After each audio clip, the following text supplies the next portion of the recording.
नमस्कार दोस्तों, आपका अपना YouTube channel youth competition classes में आपका स्वागत है।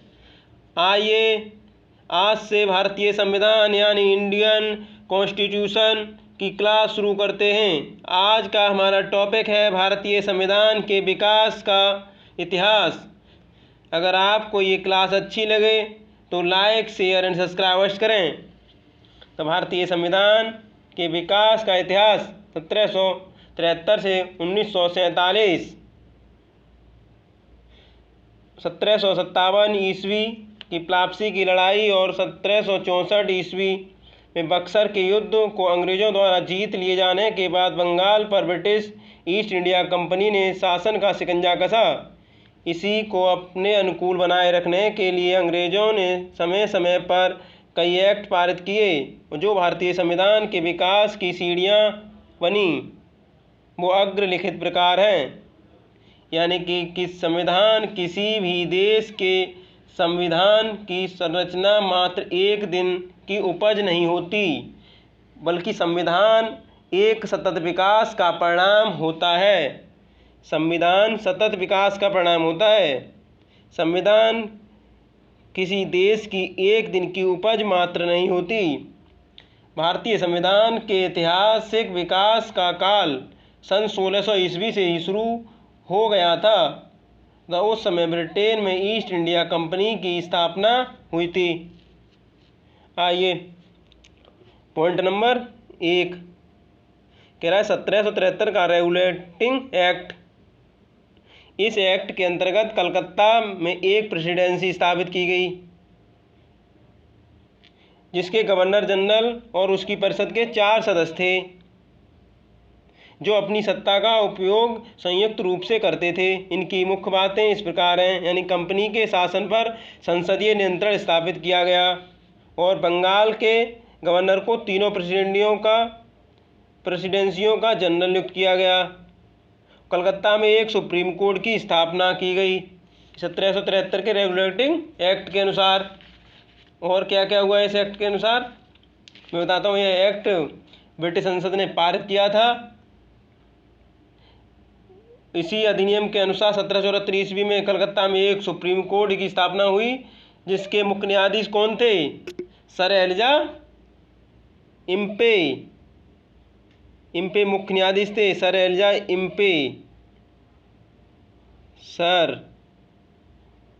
इम्पे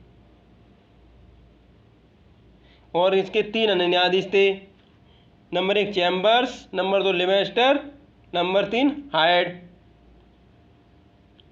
ठीक है, ये 1773 के अनुसार हुआ था। वह 1784 का पिट्स इंडिया एक्ट। इस एक्ट के द्वारा दोहरे शासन का प्रारंभ हुआ।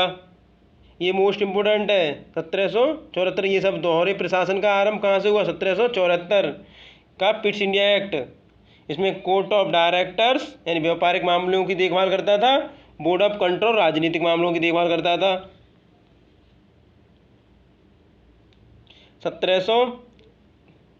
1793 ईस्वी का चार्टर एक्ट अधिनियम। इसके द्वारा नियंत्रण बोर्ड के सदस्यों तथा कर्मचारियों का वेतन आदि भारतीय राजस्व से देने की व्यवस्था की गई। कर्मचारियों का वेतन कहाँ से मिलने लगा? भारतीय राजस्व से 1793 के चार्टर एक्ट के अनुसार। और 1813 ईस्वी का चार्टर अधिनियम आया। इसके द्वारा कंपनी के अधिकार पत्र को 20 वर्षों के लिए बढ़ा दिया गया।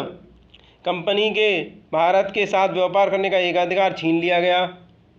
लेकिन उसी समय चीन के साथ व्यापार और पूर्वी देशों के साथ चाय के व्यापार के संबंध को 20 सालों के लिए एकाधिकार प्राप्त रहा।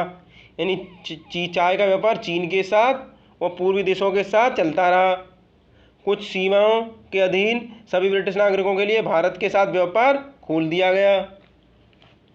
अब पॉइंट नंबर 5 कह रहा है 1833 ईस्वी का चार्टर एक्ट अधिनियम। इसके द्वारा कंपनी के व्यापारिक अधिकार पूर्णतः समाप्त कर दिए गए। नंबर 2 अब कंपनी का कार्य ब्रिटिश सरकार की ओर से मात्र भारत का शासन करना रह गया।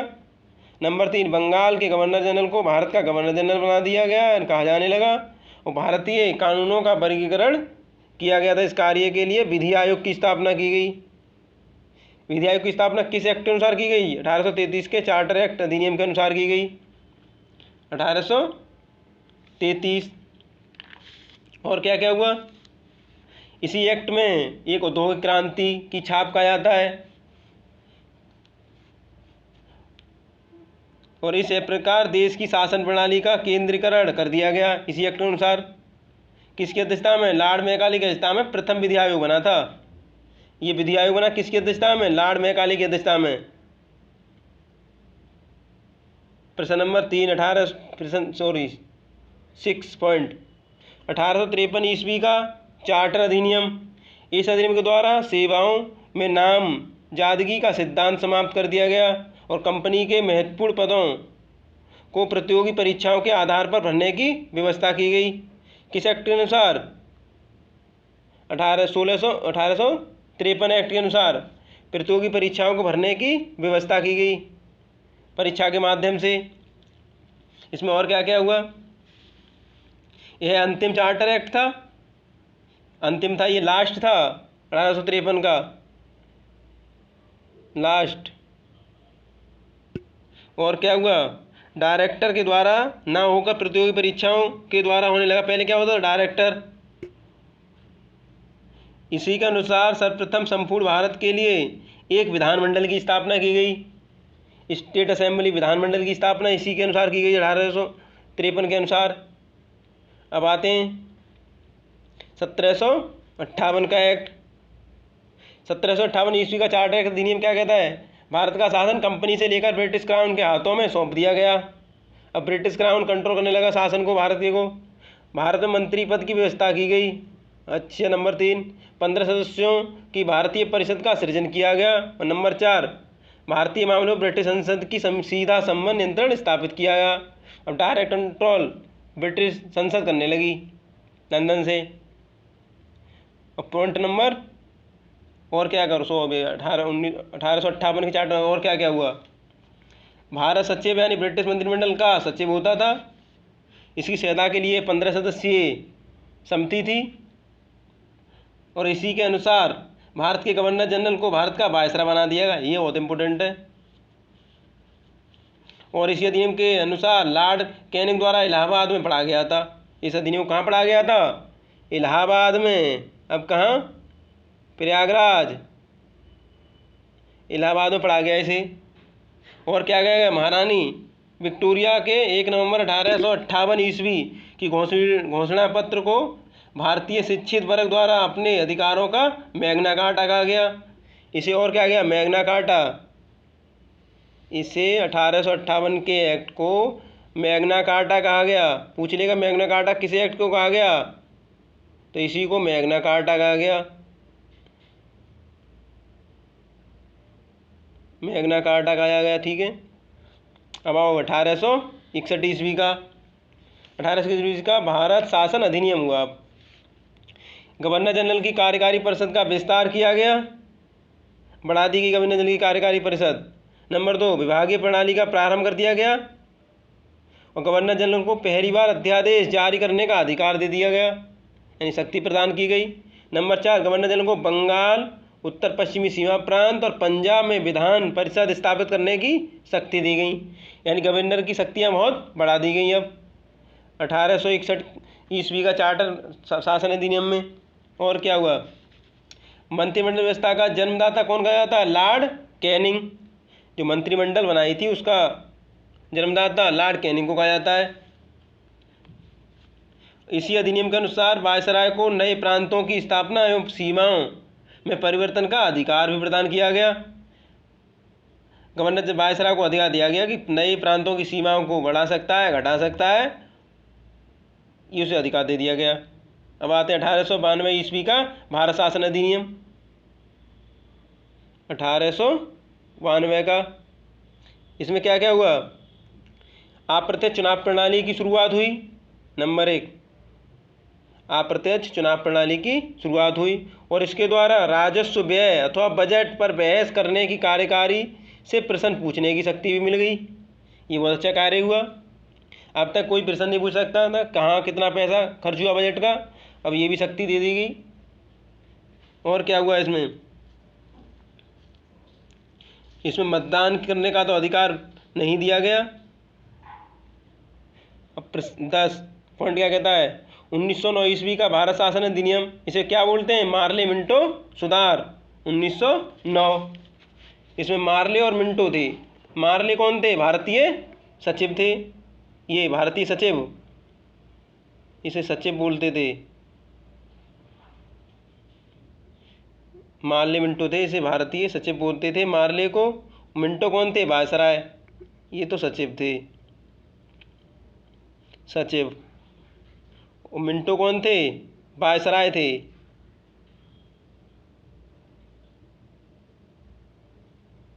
वायसराय। इसको क्या कहा हुआ, इसमें पहली बार मुस्लिम समुदायों के लिए पृथक प्रतिनिधिमंडलित्व का उपबंध किया गया। इसमें सबसे पहली बार मुस्लिम समुदायों के लिए पृथक प्रतिनिधिमंडल का उपबंध किया गया। नंबर 2, भारतीयों को भारत सचिव एवं गवर्नर जनरल कार्यकारी परिषद की नियुक्ति की गई। नंबर 3, केंद्रीय और प्रांतीय विधान परिषदों को पहली बार बजट पर वाद विवाद करने और सार्वजनिक हित के लिए विषयों पर प्रस्ताव पेश करने और पूरक प्रश्न पूछने और मत देने का अधिकार मिल गया। और प्रांतीय विधान परिषदों की संख्या में वृद्धि कर दी गई। ये और क्या क्या हुआ, और भी कुछ महत्वपूर्ण बिंदु हैं इसके, वो मैं आपको बताता हूँ। कन्हैयालाल माणिकलाल मुंशी ने कहा था कि उन्होंने, यानी अंग्रेजों ने उभरते हुए प्रजातंत्र को मार डाला है। और मार्ले ने मिंटो को क्या लिखा था, मार्ले ने मिंटो को लिखा, हम नाक के दांत बो रहे हैं और इसका फल भीषण होगा। और इस में क्या कहा जाता है, फूट डालो राज्य करो की नीति अपनाई गई थी इस अधिनियम में। इस अधिनियम के बारे में मजदूर टिप्पणी करते हुए कहते थे, 1909 के सुधार केवल चंद्रमा की चांदनी के समान है, ये कोई सुधार में सुधार नहीं है। पॉइंट नंबर 11, 1919 ईस्वी का भारत शासन अधिनियम, यानी मॉन्टेस्क्यू चेम्सफोर्ड सुधार, ये इम्पोर्टेंट हैं दोनों। इसमें मॉन्टेस्क्यू कौन थे, ये भी भारतीय सचिव थे। और चेम्सफोर्ड सुधार, चेम्सफोर्ड, ये भी कौन थे, ये भी वायसराय थे। यानी कि पहले वाला था सचिव, दूसरा वाला वायसराय, वायसराय थे। इसमें क्या क्या हुआ, केंद्र में दूषणात्मक विधायिका की स्थापना की गई, प्रथम राज्य परिषद तथा दूसरी केंद्रीय विधानसभा। राज्य परिषदों की संख्या 60 थी, जिसमें 34 निर्वाचित होते थे और उनका कार्यकाल 5 वर्षों का था। और केंद्रीय विधानसभा के सदस्यों की संख्या 145 थी, जिनमें से 104 निर्वाचित होते थे और 41 यानी 41 मनोनीत होते थे। इनका कार्यकाल मात्र 3 वर्षों का था। दोनों सदनों के अधिकार समान थे, सिर्फ एक अंतर था कि बजट पर स्वीकृति प्रदान करने का अधिकार निचले सदन को ही था। निचले सदन बजट पर अधिकार दे रखा था उसे। और क्या क्या हुआ, इस अधिनियम के अनुसार द्वैध शासन की व्यवस्था की गई। और द्वैध शासन प्रणाली का जनक कौन कहा जाता है, लियोनिस कार्टिस कहा जाता है। ये इंपॉर्टेंट क्वेश्चन है, हमें बोल रहा हूँ, लिख लो, लियोनिस कार्टिस द्वैध शासन प्रणाली का जनक कहा जाता है। और इस अधिनियम के द्वारा प्रत्यक्ष निर्वाचित प्रणाली लागू की गई और मताधिकार 3% से बढ़ाकर 10% कर दिया गया। बहुत इंपॉर्टेंट है ये, यानी 3% से बढ़ाकर मताधिकार 10% कर दिया। मताधिकार पहले था 3%, 3% मत दे सकते थे, फिर उन्होंने 10% मताधिकार का अधिकार दे दिया गया। और क्या गया, मनोनीतों को 26 शासकीय तथा 15 अशासकीय थे। ये हो गया मॉन्टेस्क्यू चेम्सफोर्ड। और नंबर 2 में क्या है, प्रांतों में द्वैध शासन प्रणाली बताई दी हमने। इस योजना के अनुसार प्रांतीय विषयों पर 2 वर्गों में विभाजित कर दिया गया। एक थे आरक्षित तथा हस्तांतरित, यानी आरक्षित वे विषय थे जो वित्त, भूमि कर, अकाल संहिता, न्याय, पुलिस, पेंशन, अपराध, आपराधिक जातियाँ, छापा खाना, समाचार पत्र, सिंचाई, जलमार्ग, खान कारखाना, बिजली, गैस, व्यापार, श्रम कल्याण, उद्योग विवाद, मोटर गाड़ियाँ, छोटे बंदरगाह और सार्वजनिक सेवाएं आदि भी आरक्षित विषय थे जी। हस्तांतरित विषय जैसे शिक्षा, पुस्तकालय, संग्रहालय, स्थानीय स्वशासन, चिकित्सा सहायता, ये हस्तांतरित विषय थे। नंबर 2, सार्वजनिक निर्माण विभाग, आबकारी विभाग, उद्योग, तौल तथा माप, सार्वजनिक मनोरंजन पर नियंत्रण के, धार्मिक तथा अग्रहार दान आदि। आरक्षित विषय पर प्रशासन गवर्नर अपनी कार्यकारी परिषद के माध्यम से करता था, जबकि हस्तांतरित विषय पर प्रशासन प्रांतीय विधानमंडल के प्रति उत्तरदायी भारतीय मंत्रियों के द्वारा किया जाता था। द्वैत शासन प्रणाली को 1935 ईस्वी के एक्ट के द्वारा समाप्त कर दिया गया। कब समाप्त किया गया द्वैत शासन प्रणाली को? 1935 एक्ट के द्वारा। नंबर 5, भारतीय सचिव को अधिकार दे दिया गया कि भारत में महालेखा नियंत्रक या परीक्षक की नियुक्ति कर सकता है। 6, इस अधिनियम के अनुसार भारत में एक लोक सेवा आयोग का गठन का प्रावधान किया गया। पॉइंट 12 है 1935 का भारत शासन अधिनियम आता है। अब ये बहुत इम्पोर्टेंट है पॉइंट है, भारत शासन अधिनियम 1935। इसमें कितनी धाराएं थी? 451 धाराएं थी, 15 परिशिष्ट थे और इसमें की मुख्य विशेषताएं क्या थी? 70% यानी 60 से 70% संविधान हमारा इसी अधिनियम से लिया गया है। देखो इसमें क्या है, अखिल भारतीय संघ, यह संघ 11 ब्रिटिश प्रांतों में 6 चीफ कमिश्नरों में और उन देशी रियासतों से मिलकर बना था जो स्वेच्छा से संघ में सम्मिलित हों। प्रांतों के लिए संघ में सम्मिलित होना अनिवार्य था, किंतु देशी रियासतों के लिए यह ऐच्छिक था।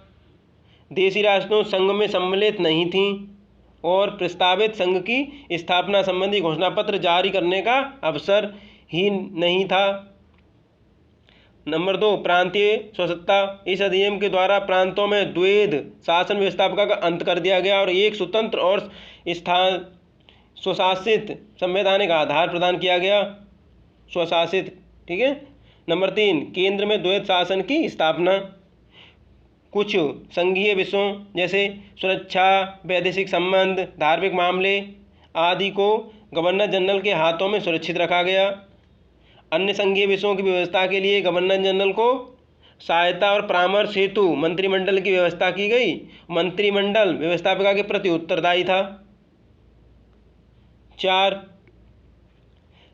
संघीय न्यायपालिका की व्यवस्था की गई। इसका अधिकार क्षेत्र प्रांतों तक तथा रियासतों तक विस्तृत था। इस न्यायालय में एक मुख्य न्यायाधीश तथा 2 अन्य न्यायाधीश की व्यवस्था की गई और न्यायालय से संबंधित अंतिम शक्तियाँ प्रीवी काउंसिल यानी कि लंदन को प्राप्त थीं। ये बहुत इम्पोर्टेंट है, शक्तियाँ किसको प्राप्त थीं? प्रीवी काउंसिल कोर्ट होता था ये लंदन में। 5, ब्रिटिश संसद की सर्वोच्चता। इस अधिनियम में किसी भी प्रकार के परिवर्तन का अधिकार ब्रिटिश संसद को पास था। प्रांतीय विधानमंडल और संघीय व्यवस्थापिका इसके किसी प्रकार का परिवर्तन नहीं कर सकते थे। नंबर 6, भारत परिषद का अंत। इस अधिनियम के द्वारा भारत परिषद का अंत कर दिया गया और सांप्रदायिक निर्वाचन पद्धति का विस्तार। संघीय तथा प्रांतीय व्यवस्थापिकाओं में विभिन्न संप्रदायों को प्रतिनिधित्व देने के लिए सांप्रदायिक निर्वाचन पद्धति को जारी रखा गया और इसका विस्तार आंग्ल भारतीय तथा भारतीय ईसाइयों, यूरोपियन और हरिजनों के लिए भी किया गया। और क्या क्या हुआ था इस अधिनियम में? इस अधिनियम में प्रस्तावना का अभाव था, मतलब प्रस्तावना नहीं थी, कोई अभाव था। इसके द्वारा बर्मा को भारत से अलग कर दिया गया। अदन को इंग्लैंड के औपनिवेशिक कार्यालय के अधीन कर दिया गया और बरार को मध्य प्रांत में शामिल कर लिया गया। वो पूछेगा बर्मा को भारत से किस अधिनियम के द्वारा अलग किया गया था? तो 1935 बर्मा को भारत से अलग कर दिया गया। ये था आपका 1935 का अधिनियम, बहुत इम्पोर्टेंट है। और क्या हुआ इसमें? इस अधिनियम के द्वारा भारत में 1 अप्रैल 1937 ईस्वी को फेडरल कोर्ट यानी संघीय न्यायालय की स्थापना दिल्ली में की गई थी। इसका एक मुख्य न्यायाधीश और 6 अन्य न्यायाधीश थे। इसके प्रथम मुख्य न्यायाधीश कौन थे? सर ओसबॉर्न स्मिथ यानी सर ओर्स थे। तो सर ओसबॉर्न इतना ध्यान रखें आप। स्मिथ,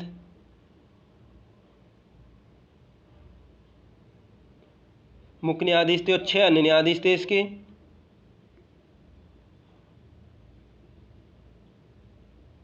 छह अन्य जज थे। और क्या क्या हुआ इसमें, उच्च सदन को विधान परिषद और निम्न सदन को क्या कहते थे, विधानसभा कहा जाता था। आज यहीं से यही देन है इसी के हमारे विधानसभा और राज्य विधान परिषद यानी कि लोकसभा और राज्यसभा। संघीय न्यायपालिका को 3 प्रकार की अधिकारिता प्राप्त थी, प्रारंभिक, अपीलीय और परामर्शदायी। नेहरू ने क्या कहा था इसे, नेहरू ने 1935 के अधिनियम के बारे में कहा था कि यह एक अनेक ब्रेकों वाला इंजन है, यह एक अनेक ब्रेकों वाला इंजन रहित गाड़ी के समान है। इसके बाद क्रिप्स प्रस्ताव आया था। क्रिप्स प्रस्ताव कब आया, 1942। ध्यान रखना, ये क्रिप्स मिशन या क्रिप्स प्रस्ताव बोलते हैं इसे। ब्रिटेन के प्रधानमंत्री विंस्टन चर्चिल ने 23 मार्च 1942 ईस्वी को क्रिप्स प्रस्ताव को भारत भेजा। इसके अध्यक्ष कौन थे, स्टैफोर्ड क्रिप्स, इन्हीं के नाम पर था, ये अध्यक्ष थे। और इसने अपनी रिपोर्ट 30 मार्च 1942 को पेश की। इसके बारे में महात्मा गांधी ने कहा था कि एक आगे की तारीख का चेक है, और पंडित जवाहरलाल नेहरू इसमें अपने शब्द जोड़ दिए कि जिसका बैंक नष्ट होने वाला है। ये सब बातें बोली। फिर आता है कैबिनेट मिशन 1946 में। क्रिप्स प्रस्ताव के बाद क्या आता है, कैबिनेट मिशन 1946। ये कैबिनेट मिशन आता है, कैबिनेट मिशन 1946। इसमें क्या हुआ, ब्रिटेन के प्रधानमंत्री एटली थे। इसमें अब 3 सदस्य थे, स्टैफोर्ड क्रिप्स यानी जो व्यापार मंडल के अध्यक्ष थे, इन्हीं के इस्तेमाल आया था। लॉर्ड पेंथिक लॉरेंस ये भारतीय सचिव थे, और ए बी अलेक्जेंडर ये नौसेना अधिकारी थे।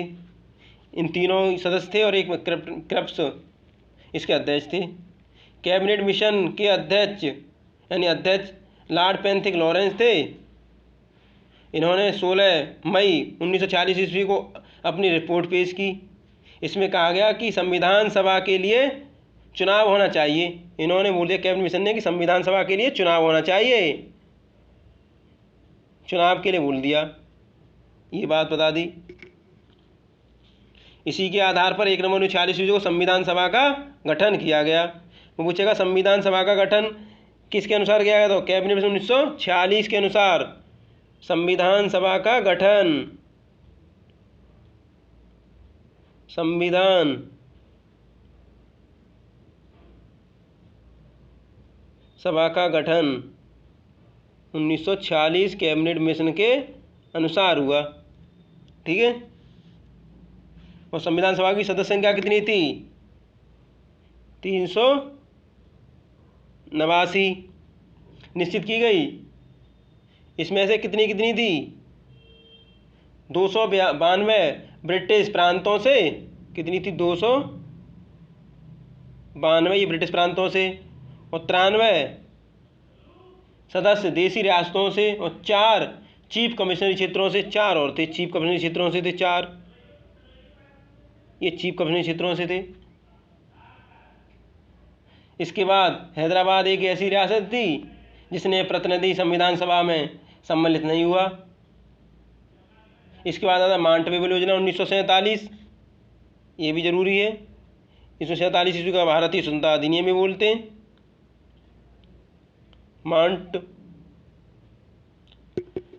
माउंटबेटन योजना 1947, ये क्या हुआ, 20 फरवरी 1947 ईस्वी को ब्रिटिश के प्रधानमंत्री क्लीवेट एटली ने एक घोषणा की थी कि जून 1948 से पहले ही अंग्रेज सरकार भारत के उत्तरदायी लोगों को सत्ता सौंप कर चली जाएगी। यानी कि जून 1948 जून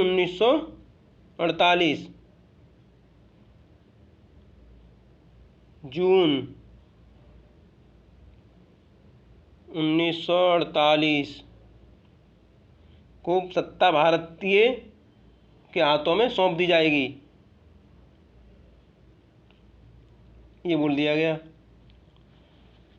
और क्या कहा इसमें, क्लीवेट एटली की घोषणा से पेविल सहमत नहीं थे और पेविल सहमत नहीं थे और पेविल ने क्या दे दिया, अपना इस्तीफा दे दिया और उनके स्थान पर माउंटबेटन को वायसराय बनाया गया। कौन बना, माउंटबेटन। और 24 मार्च 1947 ईस्वी को माउंटबेटन भारत पहुंचे और उन्होंने 3 जून 1947 ईस्वी को एक योजना प्रस्तुत की। इसमें निम्न प्रावधान किए गए थे। इसमें भारत विभाजन की मांग की गई और उसको स्वीकार कर लिया गया तथा सीमा निर्धारण के लिए रेड क्लिफ आयोग की स्थापना की गई और भारतीय स्वतंत्रता अधिनियम 4 जुलाई 1947 ईस्वी को ब्रिटिश संसद में पेश किया गया। 4 जुलाई 1947 ईस्वी को पेश किया गया और भारतीय स्वतंत्रता अधिनियम, इसे ब्रिटिश संसद ने पेश किया, लेकिन इसे 18 जुलाई 1947 ईस्वी को ब्रिटिश संसद द्वारा पारित भी कर दिया गया। 4 जुलाई को पेश किया गया, 18 जुलाई को पास कर दिया गया। इस प्रकार 14 अगस्त 1947 ईस्वी को पाकिस्तान और 15 अगस्त 1947 को हमारा इंडिया। 15 अगस्त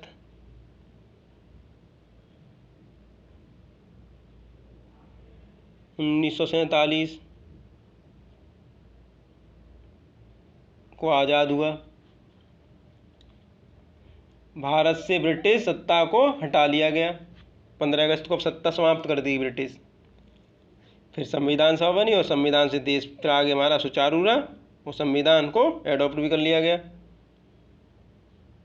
और 2 अधिराज्यों की स्थापना कर दी गई है। ठीक है, संविधान सभा का विधानमंडल के रूप में कार्य करना, जब तक संविधान सभाएं संविधान का निर्माण नहीं कर लेती तब तक वह विधानमंडल के रूप में कार्य करती रहेगी। ठीक है, और भारत मंत्री पद को भी समाप्त कर दिया गया और देशी राष्ट्रों ब्रिटेन की सर्वोपरि सत्ता का अंत कर दिया गया। उनको भारत या पाकिस्तान किसी भी अधिराज्य में सम्मिलित होने और अपने भावी संबंधों का निश्चित करने की स्वतंत्रता प्रदान की गई। ये था हमारे संविधान का विकास 1773 से लेके 1947 तक का।